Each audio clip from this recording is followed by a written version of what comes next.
مجاہد کی للکار گلزار ملت مسعودی کے سرکار.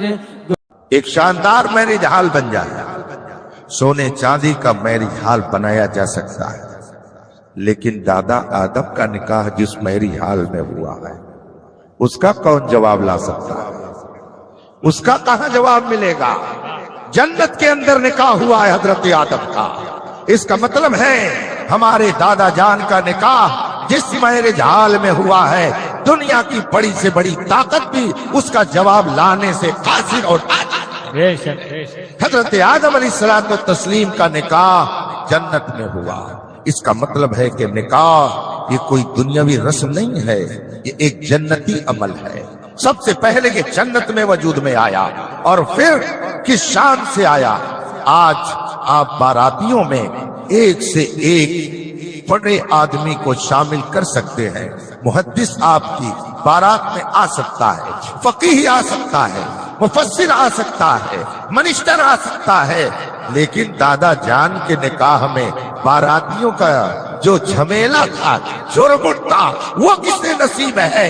جنت میرج حال ہے اور فرشتوں کا ہجوم ہے، وہ باراتیوں کی شکل میں ہے. فرشتوں کی بارات کون لا سکتا ہے؟ جو صاحب ایمان ہے، اسی کے دادا جان کو یہ شرف. یا اللہ، نعرہ تکبیر، نعرہ رسالت، مسلک اعلی حق. اس ایک نے جسے ایک بنایا، اس کی شان بیان کرتے ہوئے اعلی حضرت نے فرمایا اللہ کی سرتابہ قدم شان ہے یہ، انسان نہیں انسان وہ انسان ہے. سبحان اللہ. بے شک اس میں عقیدے کا بھی اظہار ہے، سچائی کا بھی اظہار ہے اور کچھ بے وقوفوں کی تردید ہے. بتائیے آپ سب آدمی ہیں یا نہیں؟ کون ہے جو انکار کرے؟ شادی کے موقع پر یہ جلسہ منعقد کیا گیا ہے، اس لیے تھوڑی سی بات ذہن میں آ گئی جو آپ کے سامنے رکھ.